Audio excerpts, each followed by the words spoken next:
आप सबको मेरा प्रणाम। आज मैं आपको एक ऐसी रहस्यमय कथा सुनाने जा रहा हूं जिसे सुनकर आपके रोंगटे खड़े हो जाएंगे। ये कहानी है महादेव के क्रोध से जन्मे काल भैरव की, जो समय, न्याय और मृत्यु के अधिपति हैं। काल भैरव की शक्ति का रहस्य हजारों सालों से लोगों को चकित करता आ रहा है। अगर आप भी इस रहस्य से पर्दा उठाना चाहते हैं तो इस वीडियो को अंत तक जरूर देखें। आइए अब शुरू करते हैं काल भैरव की अद्भुत और रहस्यमयी कथा। काल भैरव का प्राकट्य। काल भैरव का जन्म शिवजी के क्रोध से हुआ था। ब्रह्मा जी, जो सृष्टि के रचयिता थे, अहंकार में आकर अपनी महत्ता दिखाने लगे। उन्होंने महादेव का अपमान किया और कहा कि उनकी शक्ति सबसे बड़ी है। शिवजी यह अपमान सहन नहीं कर पाए और अपने तीसरे नेत्र से एक उग्र रूप उत्पन्न किया। यही रूप था काल भैरव। काल भैरव ने बिना किसी देरी के ब्रह्मा जी के 5वें सिर का अंत कर दिया। उस दिन से काल भैरव को समय और न्याय का देवता माना गया। उनकी शक्ति इतनी अद्भुत है कि वे धर्म और अधर्म का तुरंत न्याय कर देते हैं। कहा जाता है कि ब्रह्मा जी का सिर काटने के बाद काल भैरव को ब्रह्महत्या का पाप लगा, जिससे मुक्ति पाने के लिए उन्होंने कई स्थानों की यात्रा की। लेकिन अंत में काशी नगरी में उन्हें मोक्ष प्राप्त हुआ। तभी से काशी में काल भैरव को कोतवाल यानी मुख्य प्रहरी के रूप में पूजा जाता है। काल भैरव के मंदिर और उनकी महिमा। भारत में कई स्थानों पर काल भैरव के प्रसिद्ध मंदिर हैं, लेकिन काशी का काल भैरव मंदिर सबसे प्रसिद्ध और रहस्यमयी है। इस मंदिर का एक खास नियम है, जो भी काशी में आता है उसे काल भैरव के दर्शन किए बिना शहर नहीं छोड़ना चाहिए। ऐसा माना जाता है कि बिना दर्शन किए अगर कोई शहर छोड़ता है तो उसे अनहोनी का सामना करना पड़ता है।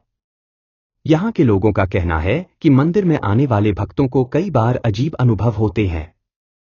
कई बार मंदिर के भीतर लोगों को ऐसा महसूस होता है कि कोई अदृश्य शक्ति उनका मार्गदर्शन कर रही है। काल भैरव की मूर्ति के पास बैठते ही लोगों को मानसिक शांति प्राप्त होती है, लेकिन अगर कोई अपवित्र मन से आता है तो उसे मानसिक तनाव का सामना करना पड़ता है। इस मंदिर के पुजारी भी कहते हैं कि यहाँ की ऊर्जा बहुत ही शक्तिशाली है। काल भैरव और मृत्यु पर विजय। काल भैरव को मृत्यु और समय का स्वामी माना जाता है।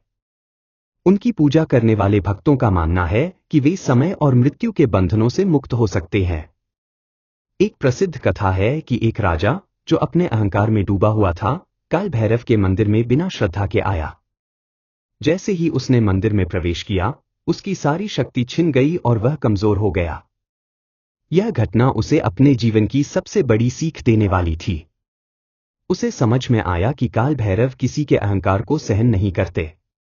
काल भैरव के मंदिर में जाने वाले सभी भक्तों को इस बात का ध्यान रखना चाहिए कि वे सच्चे मन और श्रद्धा के साथ जाएं। काल भैरव की शक्ति इतनी अद्भुत मानी जाती है कि जो भी उनके प्रति सच्ची श्रद्धा रखता है, उसे जीवन में कभी भय का सामना नहीं करना पड़ता। यहां तक कि मृत्यु का भी भय उससे दूर हो जाता है। काल भैरव की साधना और रहस्य। काल भैरव की साधना बेहद कठिन मानी जाती है।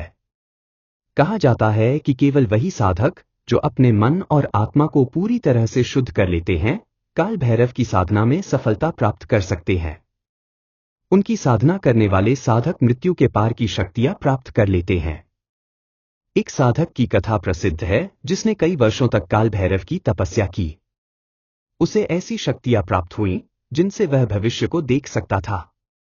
उसने अपने जीवन में काल और मृत्यु को समझा और अपनी किस्मत खुद लिखने की शक्ति प्राप्त कर ली। काल भैरव की पूजा में सबसे महत्वपूर्ण बात है सच्चाई और धर्म का पालन।